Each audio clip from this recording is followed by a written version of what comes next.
Okay. Good afternoon, ladies and gentlemen. Welcome you all to this panel that deals with one of the hottest issues with regard to the politics of the Korean Peninsula. I am Chang-Hoon Shin, a research fellow at the Asan Institute for Policy Studies, and I'm very pleased to be a moderator and to have these panelists with different perspectives and from different academic backgrounds at this panel titled Humanitarian Crisis in North Korea. Mr. Go, left to me from the Asan Institute, has expertise in economics and public health policy. Ms. Sandra Fahy from, am I correct? Mm-hmm. Sandra Fahy from the University of Southern California is anthropologist. Ms. Joanna Hosaniak from Citizens Alliance for North Korean Human Rights has been working for about 8 years for the resettlement and integration of North Korean escapees in South Korea. Mr. Gordon Flake from Mansfield Foundation, a well-known policy analyst, has been serving as vice chairman of the Committee for Human Rights in North Korea. His committee has recently released the second edition of its report, The Hidden Gulag. And I have expertise on public international law, so that I will give you some legal aspects of North Korean refugees.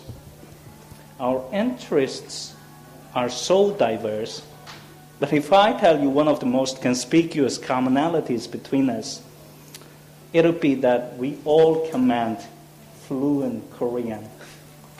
Therefore, in the near future, I really want to organize a workshop on North Korea in which the official language is Korean rather than English.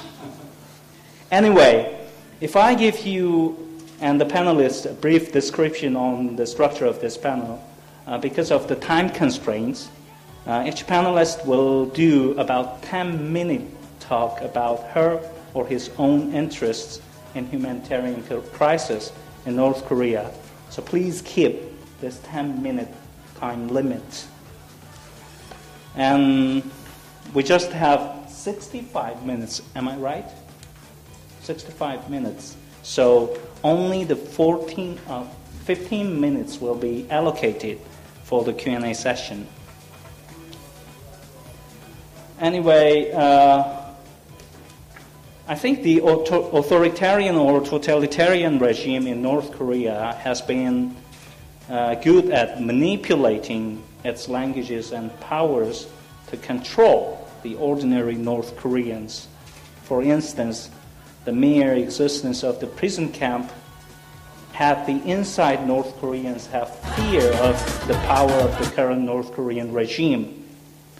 On the other hand, the existence of the camp is also sending some significant messages to outside the world with different implications. A couple of weeks ago, Mr. Shin Dong-hyuk, a North Korean escapee from prison camp, stated that Holocaust of 60 years ago still occurs today in North Korea. I'll give the first microphone to Mr. Golden Flake. Golden, could you get started this panel by telling us the North Korea's political prison camps, the symbol of fear and power of North Korea? Well, thank you. I'm honored to be here today, and I appreciate all those of you that are here in the room to kind of join us for this very important discussion. I realize that when you deal with North Korea, you're always competing with broader concerns, the sexy issues of missiles and nuclear weapons and the over-the-top rhetoric from the North Korean regime tend to pull away a lot of attention. But underlying the fundamental problems really is the nature of the North Korean regime, and that is manifest in its treatment of its own people. And so it's good to be a part of a panel that's focusing on a whole range of humanitarian issues. The truth be told, even on the relatively narrow subject of humanitarian issues, there's a whole range of issues of concern, from food shortages in North Korea to freedom of the press to freedom of religion. You can kind of go for the entire spectrum. But there's one issue that, at least in my mind, stands out first and foremost in terms of the extremities of the issues and how challenging it is, and that's precisely North Korea's prison camps. It's political prison camps, or the labor camps focus on political prisoners. As was kindly introduced here, I'm today wearing several hats. In addition to my institutional hat at the Mansfield Foundation, I was recently made co-vice chair of the Committee for Human Rights in North Korea, an organization I've been with now for about 10 years, which does a series of kind of carefully researched studies that provide information on human rights in North Korea. Dealing with human rights in North Korea is particularly difficult because of denials on the part of the North Korean regime, because of lack of access to North Korea, not being able to get in there and deal with it.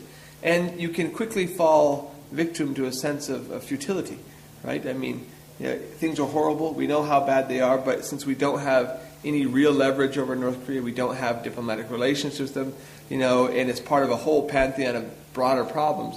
What can you do?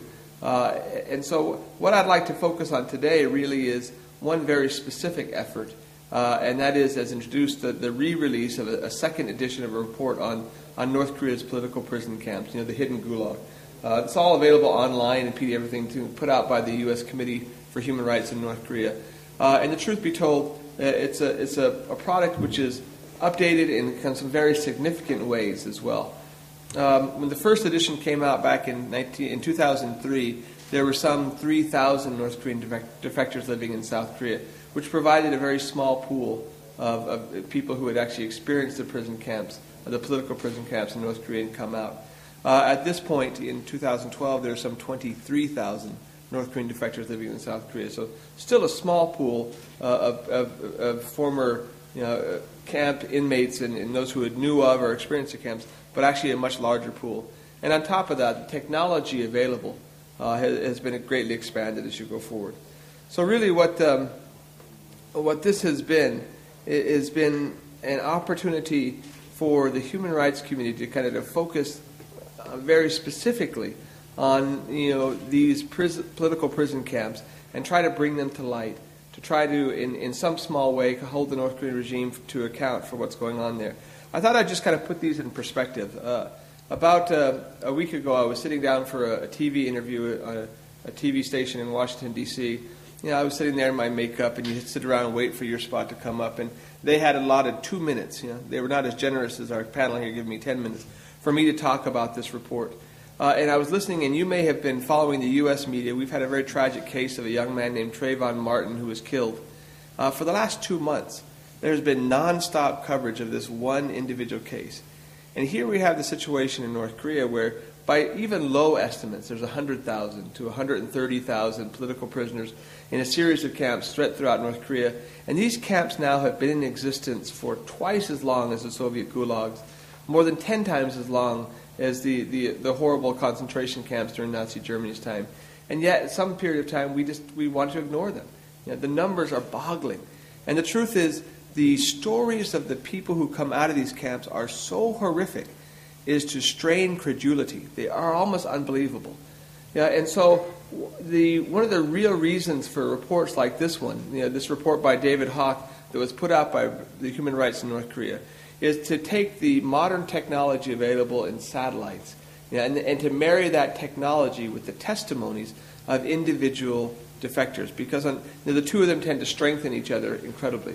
It allows you to take this individual experience and verify it with specific locations, exact geographic locations, exact building stuff that you can all see through these satellite photographs. And so, you might want to stop and ask yourself the question, why, do we, bother putting forth these reports? What difference do they do? How do they help? And I would just kind of list a couple of things very quickly. First and foremost, they allow us to directly deny North Korea's continued official assertions that there are no political prisoners and there are no political prison camps or labor camps in North Korea. And they continue to make this assertion in international fora. And so by putting out a report like this with great and detailed and specific information, you can make it clear that that's not the case. The reports like this also, by taking individual humans' experiences and individuals' experiences, humanize the problem. So it's not just this big number, but their individual experiences. And our moderator mentioned the story of Shin again, one of the unique stories of someone who was actually born in a prison camp And his story was previously published here in South Korea, but recently has got high-level political attention in Washington with a book called Escape from Camp 14, written by a Washington Post reporter, Blaine Harden. So again, a new level of attention and profile being paid going forward. Also, by giving specific coordinates and the location of camps, we're able to provide people like the U.S. Special Coordinator for Human Rights in North Korea or the UN Rapporteur and others very specific requests that they can give to North Korea, requests for access. So far not granted, but it gives you something that you can actually make a specific request for going forward too. If you look in the future and you begin to think more in alarmist fashions, if there were ever instability in North Korea, one of the real concerns that we should have is that the North Korea would try to eliminate any evidence of these camps in their existence. We know that both from the German experience in World War II to the Japanese experience in World War II, there was several cases where in an effort to kind of absolve themselves of any responsibility, the solution was to kind of wipe out the camps. But by letting North Koreans know that we know where the camps are and what numbers are there, it actually adds an added degree of accountability as you go forward into that process. I realize my time is running short, so I don't want to go on too long. But I did want to point out a couple of things that I think are new and different in terms of this issue. First, the level of attention being paid to this in the United States is growing. The combination of the death of Kim Jong-il, the emergence of his successor Kim Jong-un, this recent satellite test, rumors of a missile test have heightened the attention that we pay to North Korea right now. That coincided, of course, with the publishing of this report, of Blaine Harden's new book. And so just last week alone, we were able to secure an editorial in the Washington Post, an editorial in The Economist magazine. The House of Representatives in our Congress is reauthorizing the North Korea Human Rights Act. And so, again, it probably will ebb and flow. And so, like this panel itself, it'll get some attention. It's difficult to compete with the nuclear other issues. But again, that is rising attention. The biggest change, of course, is taking place here in Korea. For a long period of time, during 10 years of progressive governments in South Korea, human rights in North Korea was something that nobody wanted to talk about because it was offensive to North Korea, because it would jeopardize the Sunshine Policy with North Korea. And I'm very happy to see that, particularly in recent months, with this question of refoulement, the repatriation of North Koreans from China to North Korea, this has become a political issue in South Korea that is relatively nonpartisan. And so the fact that you've got such high-level attention being paid to the repatriation of North Korean refugees in China back into North Korea is indicating that as you get indigenous groups here in South Korea, both of former defectors and others working, you now have this North Korea Human Rights Documentation Project, right?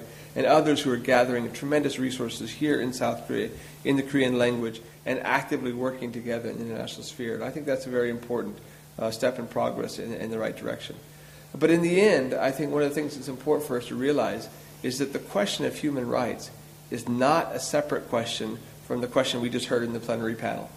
The question of the missiles and North Korea's nuclear program, they're all deeply entwined into that same core issue. And so I think as we hear the other panelists today talk and we look at the difficult humanitarian issues we're addressing, it's important for us to remember that what we have to dismantle in North Korea is not just a missile program, but we really have to dismantle this entire apparatus that has led to these horrific human rights abuses. So I will end my remarks there and look forward to the rest of the panel. Okay, thank you very much, Gordon, for your talks about the seriousness of the existence of the camps while the human rights have been systematically violated. I think this is the typical examples of the misuse of state power. So now I would like to ask Ms. Sandra Fahy to tell us another consequences of the misuse of state power in North Korea. Sandra, in the morning you told me that the misuse of power takes place in the issue of the people's access to food, and the insufficient access to food has worsened the social lives of the most vulnerable groups, such as women and children in North Korea. Could you tell us your analysis of the impact of nutritional discrimination on the lives of the most vulnerable groups in North Korea, such as women and Could you please tell us something about your methodology for the analysis? In addition, well, you raised an interesting assumption that the systematic violation of human rights in North Korea has created the current humanitarian crisis in North Korea. If time allows, could you elaborate on your assumption as well? Okay, can everyone hear me okay? Okay, so I guess I'd like to begin with a few observations that are very obvious, but a good point of departure for us.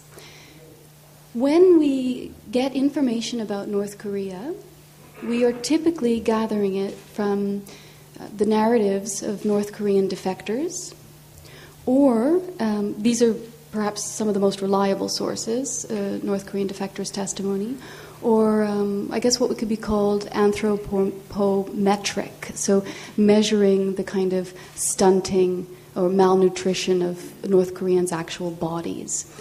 And my research primarily looks at the narratives from North Korean defectors. And what's really interesting about this area of research is that language and interpersonal communication is perhaps one of the most controlled areas of life in North Korea.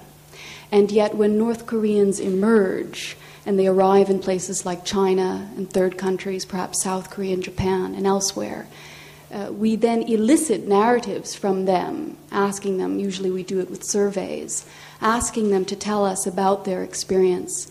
And I think to some extent maybe we imagine that in this neutral space of South Korea and Japan, less so China, of course, in this so-called neutral space, I think we imagine that those narratives about their experience, which they experienced in a space of censorship, I think we imagine that they come into these other spaces and are immediately inverted because this is a more free space. There's no censorship, etc.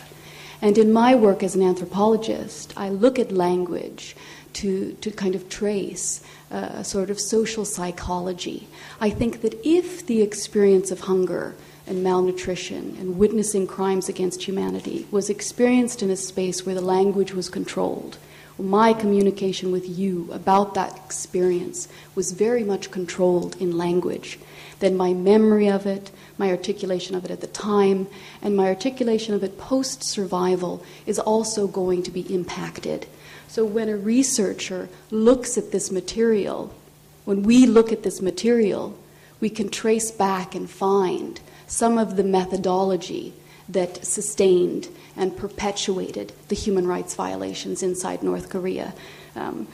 Gordon mentioned the Holocaust in Nazi-occupied Europe, where also language was a huge part of the mechanism which orchestrated, sustained, and populated the violence within Nazi-occupied Europe.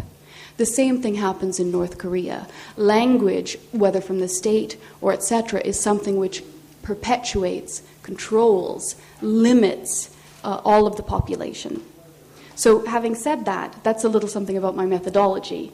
When I was working with North Koreans in South Korea and Japan, I asked them to tell me about their experience of the famine, because that was my particular area of interest.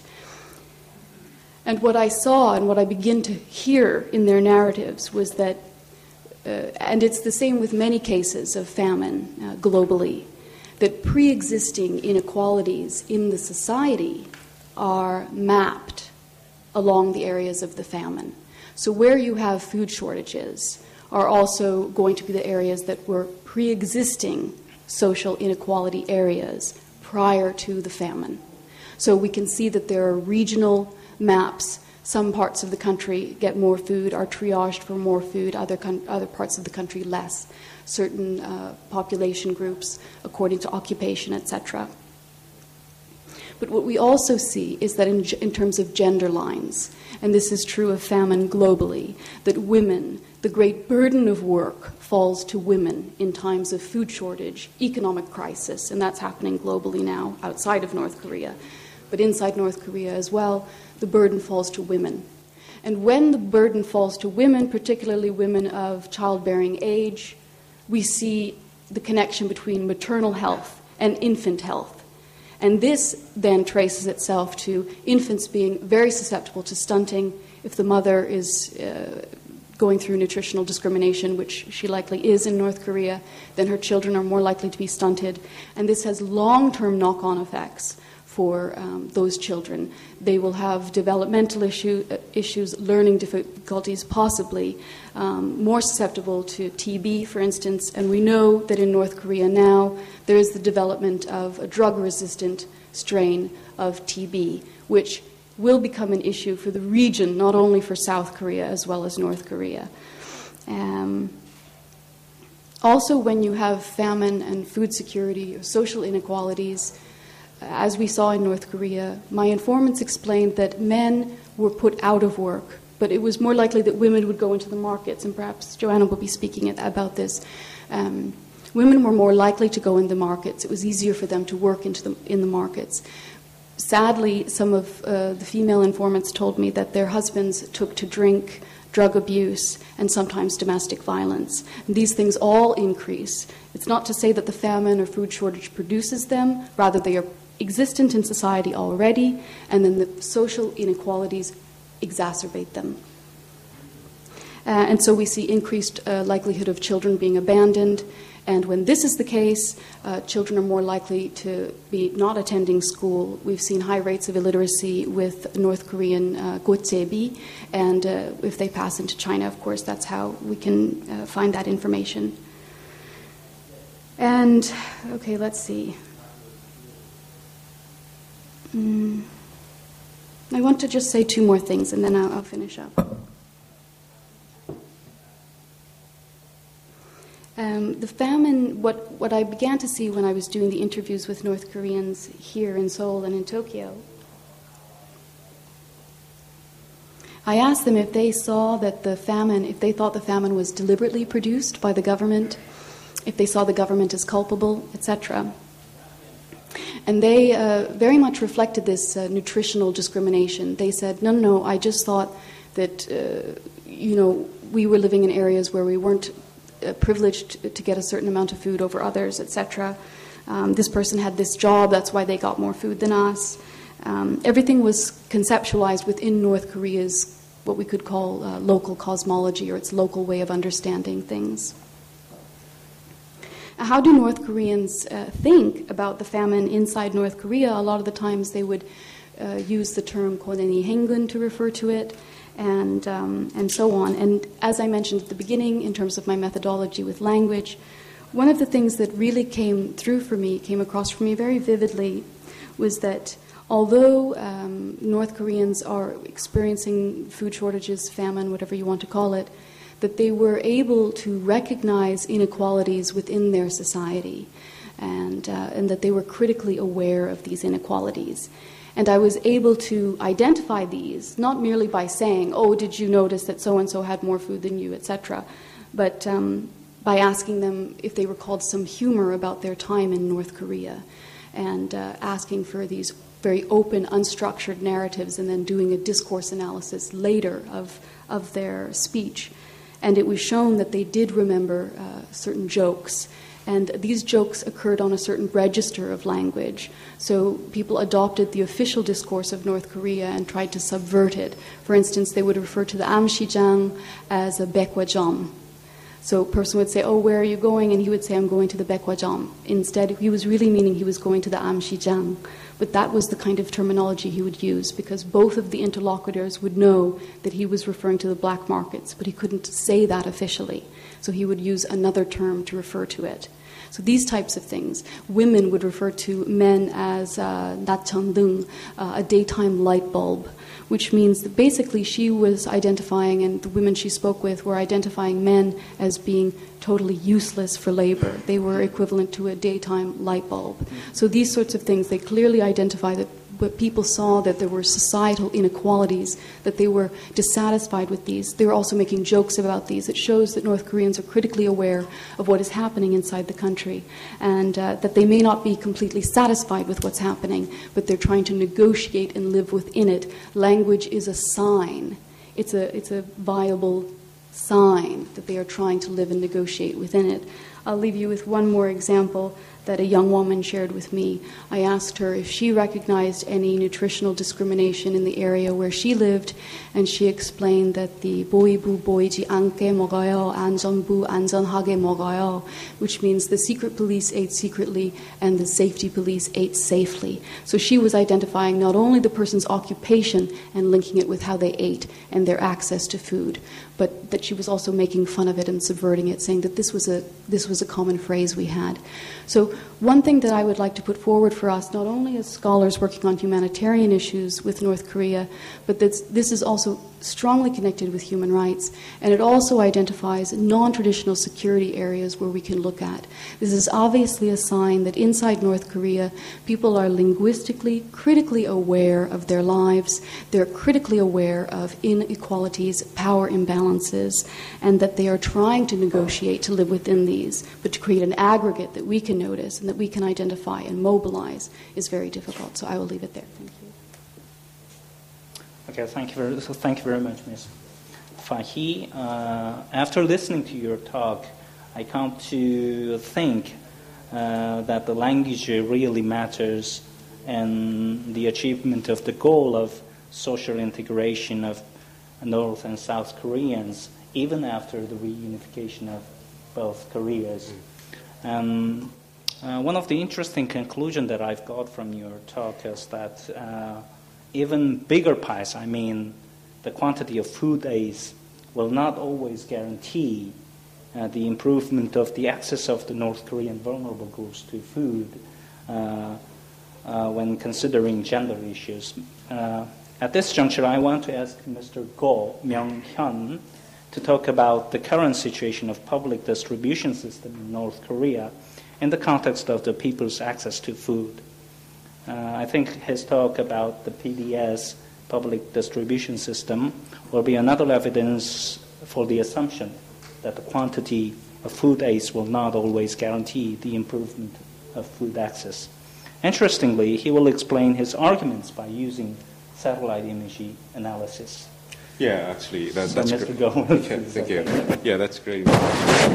So actually, as Gordon mentioned just now about the use of satellite images to identify and the human rights abuses in North Korea and the location of concentration camps, we can also use satellite images one step further. We can take it one step further and derive data and analyze that data to prove that there's actually a violation of food security going on in North Korea. Usually when we talk about food crisis, we think about the absolute quantity of food available to people. But in North Korea, like Amartya Sen actually put it nicely, famine is actually a political crisis, a political situation. It's a violation of people's right to obtain food. So in North Korea, what's really going on is the state is denying people's right to access food. And by using the satellite image data, we can actually prove with hard evidence that this is what's going on. So, when it comes to North Korea, a lot of information is, we don't have that much information of North Korea. But there are data sources that we can actually use and test whether our hypothesis of violation of human rights is actually true or not. Usually when we talk about satellite images, we think about spy satellites, like the one, the U.S. spy satellite that detected a missile launch in a couple of weeks ago. But satellite images can also be used in other ways. For instance, it can estimate the population density per square kilometer. It can also estimate different types of soil, and combining that information with the information on rainfall, climate, and latitude information, one can actually estimate the agricultural productivity for different crop types. And also, it can actually differentiate urban area from rural areas. And another like a good example of use of satellite image is to infer the level of economic activity going on in North Korea by looking at the amount of light pollution going on at night, whether the night times in North Korea is bright or dim. So looking at the variation of light source over time, we can actually infer whether North Korean economy is getting better or getting worse. So using satellite image data, we can first look at there are two, first of all, let me talk about the PDS, the public distribution system that Dr. Shin just mentioned. So the resource allocation system in North Korea is called PDS. It's very different from the market-based allocation system that we have here. PDS is essentially a rationing system. So supposedly in principle, everyone gets the same amount of everything. But under the market economy, in contrast, we get what we want in the best case scenario, right? So there's under the market system, you have a more variation in individual consumption.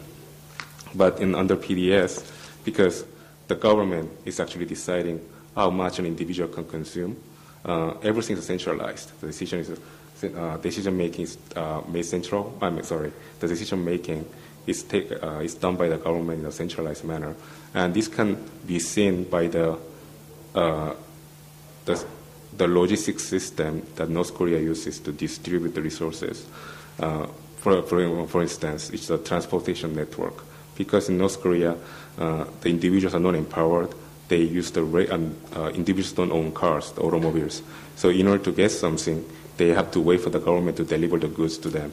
And if you look at the railroad network in North Korea, it's highly centralized. It's essentially a hub and spoke system. So in order to go from one city to another, they have to go through Pyongyang, the capital, all the time. You cannot go for example, from Cheongjin to Sinŭiju directly. You have to go through Pyongyang again.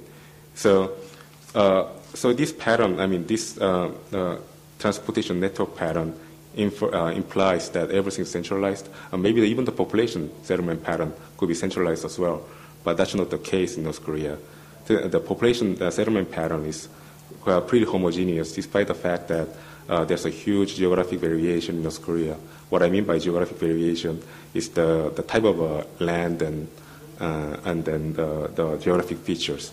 For example, North Korea can essentially be divided into two parts, the west and the east. The western part is pretty much the flat agricultural land. Those are the areas that have the most productive land types. That's where the North Koreans concentrate their production of grain. On the other hand, they have the eastern area, which is more mountainous. Those are the areas where the North Koreans put their industry, the factories, and work with the population even. So you have two patterns that are contradictory in a way. We have the settlement pattern, which is homogeneous and spread out throughout the country. Then we have this transportation system, which is centralized. What it means is, because North Korea relies on the railroad for the 80 to 90% of the cargo and passenger traffic, what it means is that people who don't live near these railroad networks, they are actually excluded from the PDS system as well. So they are excluded from the state's delivery of food and other necessities. So what this is implying is, because the state knows that already, they don't doing anything to address this situation. With North Korea suffering from economic crisis and the gradual rundown on their infrastructure, such as transportation networks, people living in the eastern part of the country, they are increasingly more susceptible to food crisis because they live in a land type that actually has a very poor agricultural productivity. So the state, normal state would do is to take the surplus in the agricultural production in the western area of the country and move that to the eastern area.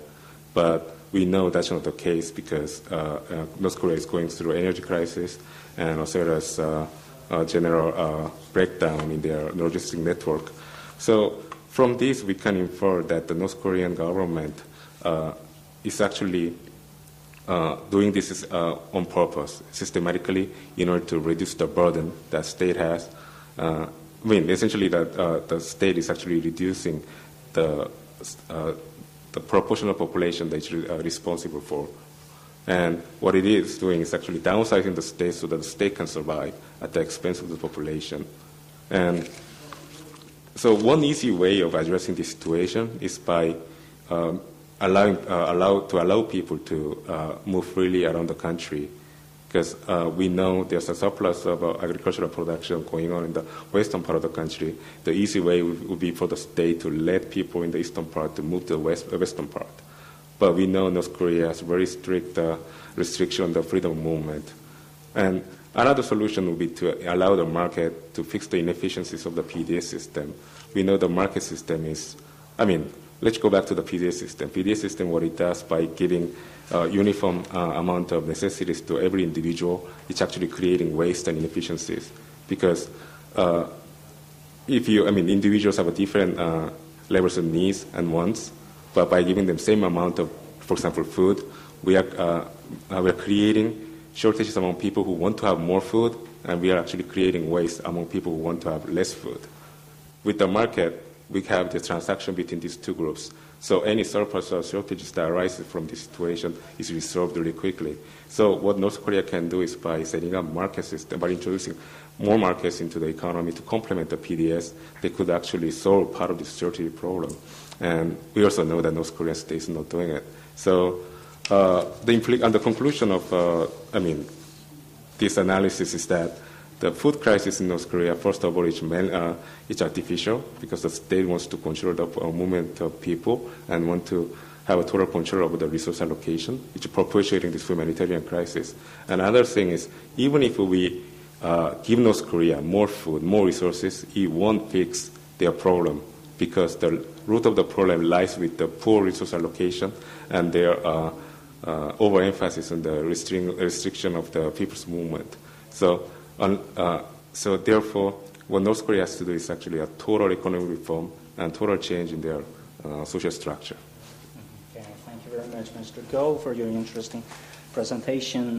So I just have one question. Can I just say that only the shipment of food to the ports of North Korea may not improve the current situation of food shortage or malnutrition in North Korea? Is it correct? Yeah. Yes. So because of the weakness of transport infrastructure in North Korea. That's correct. Because like I said, the reason why we have food crisis in North Korea is not so much because of a shortage of resources. It's about the poor allocation of resources. Mm-hmm. So just by delivering, for example, we could deliver food directly to the people in the eastern part of the country, who are probably suffering most from the food shortages. But that would be actually a challenge to the North Korean state, right? Because we are bypassing their PDA system, which they are actually clinging to in order to make sure the state has the upper hand over the population. Mm-hmm. Okay. So, yeah. Yes. Then we may consider the black market in North Korea as one of the alternatives to the current PDS system, public distribution system, with regard to food distribution. Ms. Joanna Hosaniak, you are going to talk about the role of black market in terms of the access of the most vulnerable groups in North Korea to food. In addition, you will argue that northern provinces, when I read your talking points, you argued that northern provinces have the potential of becoming one of the most vibrant regions of the Korean peninsula, which may open up the hermit North Korea with a strategic cooperation with China. So could you please tell us, the role of black market and China's role in this issue? Yes, thank you, Dr. Shin. Good afternoon. I'm very happy to be here, and I hope that you will enjoy the rest of the conference. Before I get to the black market, I will maybe start with stressing that North Korea is a caste society. It's divided into classes, and that actually, as Sandra mentioned before, this is the basic of all the inequalities in North Korea, and including human rights violations. North Korea divided its society into three classes: loyal, wavering, and hostile, and further more than 50 categories. And according to that, you are allowed to do certain things, or you are not allowed to do certain things, whether you belong to the right class or not. So education is related to that. And then with education goes also job allocation, which is done by the authorities, of course. The better job allocations, as Dr. Go mentioned, is better food assignments as well, higher ratios. So everything is actually, we can put the root of all violations in North Korea to the caste society that has been developed there and created there.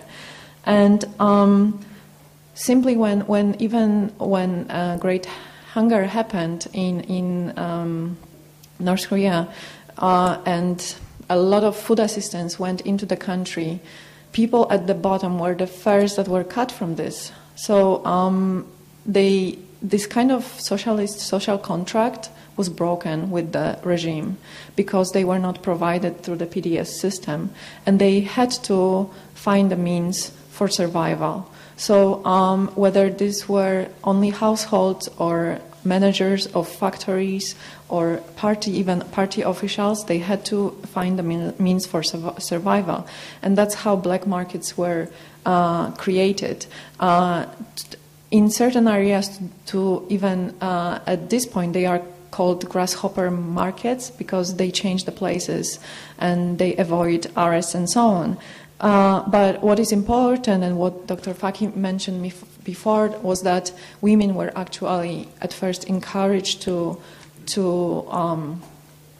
provide for families. So on one hand, the markets empowered women in a sense that they were the ones that were producing certain resources for the families.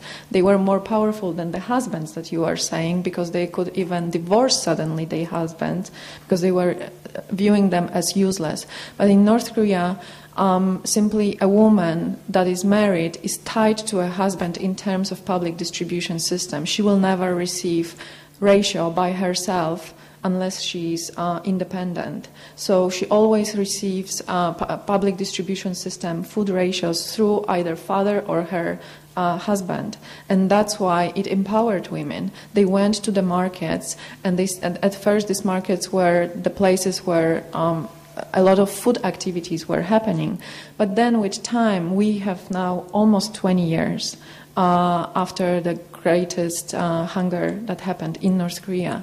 And with time, we could observe certain changes with the markets, because markets are places where other activities are happening. So access to information, also distribution of certain materials from South Korea, like, for example, soap operas, and also a lot of products that are being imported from China, medicines and computers, and USB, and a lot of materials that are being provided on this memory sticks, and this area is expanding.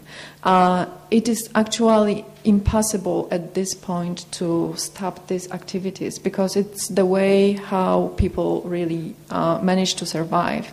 And it also allows those who are in power to benefit from these activities. So it means that, for example, there are people who are kind of controlling the market and taking taxes for the place, for every spot. Last year it was 250 won, which was a lot, because to earn 1,000 won a day, it's a lot. So they had to pay 250 won. So some people would sleep there and fight there for the place to just stay in that place. They also offer so-called security. They demand certain money for the fact that they can trade there. And this corruption is also kind of a security valve for the regime. It means that if it was taken away from people, the regime might have had some trouble with the officials themselves. They kind of benefit from this as well. There are also very negative consequences of that as well, of course, because for example, a lot of children, we can see a lot of kotzebi and a lot of children that are participating in those market activities.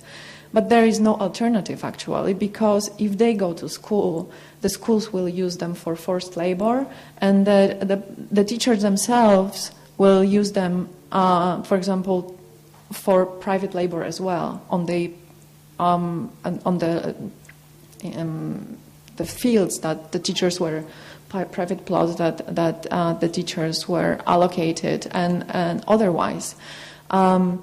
Then there is another issue which is connected somehow to this, is the fact that the state either encourages or controls these activities. And it's very chaotic. It's so illogical that, for example, at one point they asked that women that are under 40, they cannot trade on the market. So what the young women can do, they go to China, for example. On the other hand, they, for example, prohibited women to ride a bike. Bike is a basic transport apart from trains. And they actually demanded penalties if they were wearing trousers. They even tried to kind of control the price system, so that the prices are allocated by the state. And then nobody wanted to sell on this market if the prices were allocated by the state. So this is very chaotic and very against the kind of capitalist really spirit that entrepreneurial spirit that developed in North Korea over the last 2 decades. And then further, when we go with that, those who couldn't really trade on this market, they had no other option but to cross the river and look for survival and work in China. And that is another big point that is kind of related, because at first many people wanted to go to China and just stay for a while, but they stay sometimes for many, many years. Many women, unfortunately, because of the fact that China does not recognize them as refugees, they are sold into forced marriages, so-called forced marriages that are not even recognized by the Chinese government. And then furthermore, if the children are born out of this kind of so-called marriage, the children cannot be really officially registered. And this is the thing that is really against even China domestic law, because in China, every person born out of the parent that is, at least one parent is Chinese, will be given Chinese nationality. And every child that is over age of 6, no matter of what ethnic background and nationality, can go to school. But with North Koreans, there are special rules. For example, the police asks that the child can be only sent to school if the father proves that the mother was sent back to North Korea or she escaped, and then he has to provide 3 witnesses that the wife escaped. That means that many children cannot go to school. And if really these mothers are deported to North Korea, that means that it's a violation not only of the Convention on Convention on Refugees, but Convention on Child's Rights.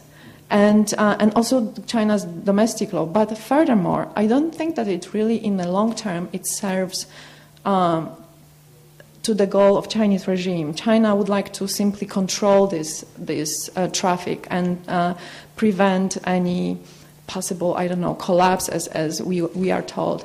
But in fact, with the moment when China sends back these people, refouls them back to North Korea, and then they face their very harsh punishment, this is the moment when many of them decide to leave North Korea for good.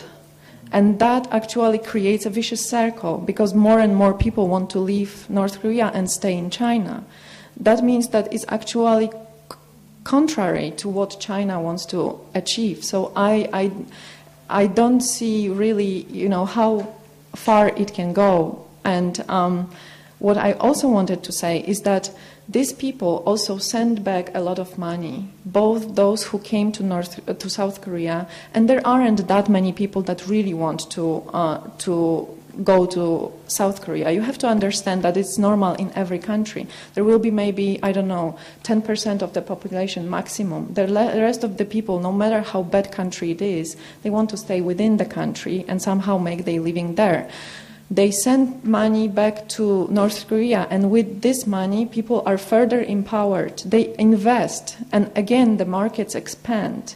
That means that if China somehow allowed for certain activities, these northern provinces that are very poor of North Korea can be actually the provinces that will be the most flourishing. And the same is with the Chinese Jilin and Liaoning provinces. These are one of the poorest provinces of China as well. And what I want to argue is that, in the border zones itself, these are very extraordinary places where the socio-economic continuum has been often interrupted artificially.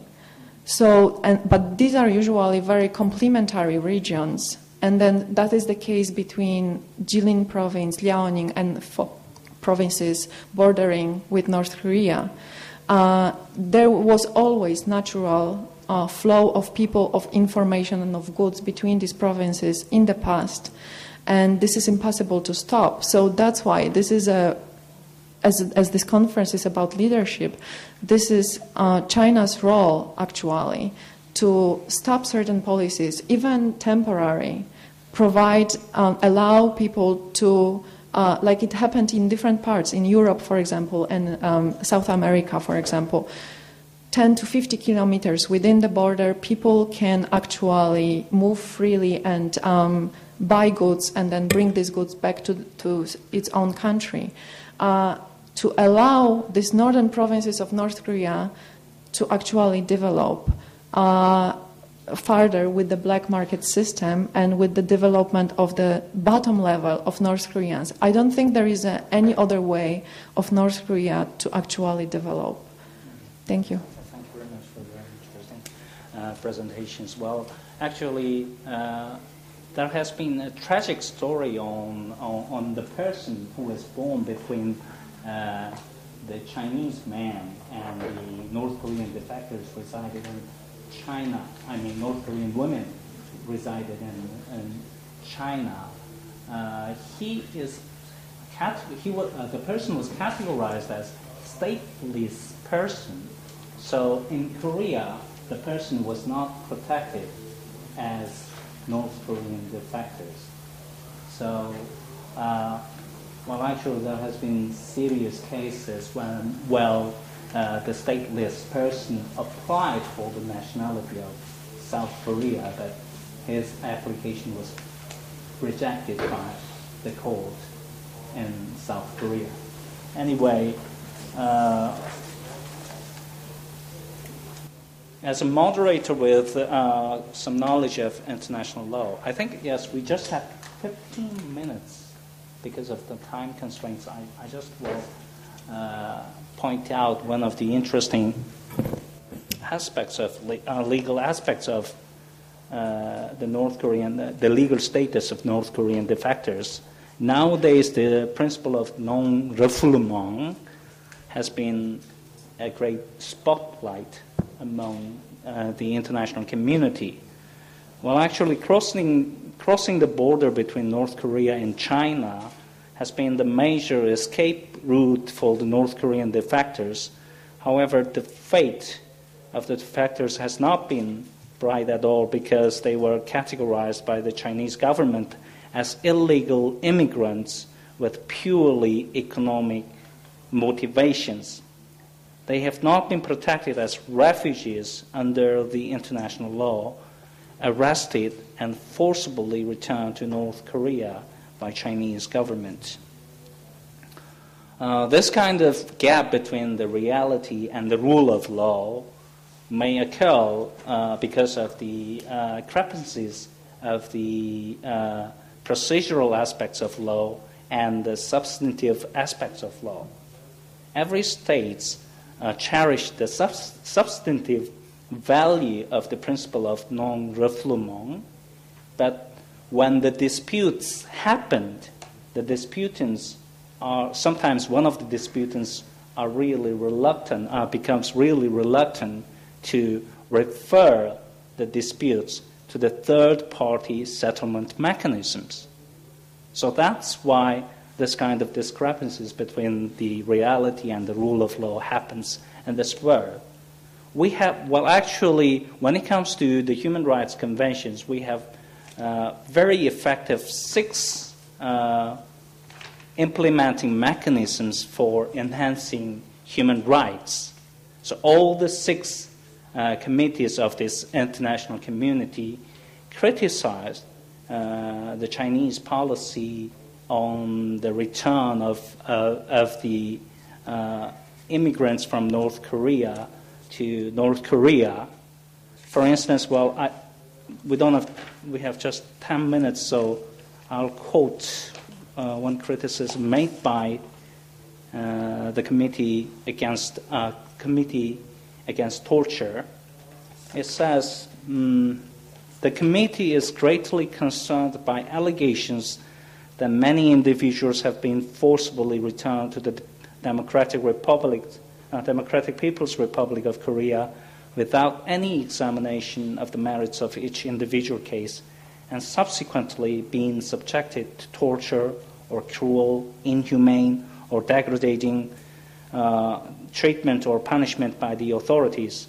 The committee notes with concern that these individuals are referred to by the state party as illegal immigrants or snakeheads, and that such labels presume that these individuals are not deserving of any protection. Under no circumstances should the state party expel, return, or extradite a person to a state where there are substantial grounds for believing that the person would be in danger of being subjected to torture. Anyway, in spite of this observation on China, China denied the validity of the observations. I do not want to go into details of these arguments, but I'll open the floors on those issues. If you have any questions, just raise your hands and identify yourself and the affiliations. Abe, Ambassador Abe. Obayasu Abe from Japan Institute of International Affairs. I have a question to Gordon. Your discussion reminded me of the Alexander Solzhenitsyn, the famous Russian. I think the West made a very good case of Soviet Gulag by exposing the Solzhenitsyn's case. So have you thought of recommending someone, North Korean defector or victim, as a Nobel Prize candidate? Or have you thought about making some movie so that people can know the question better? Thank you.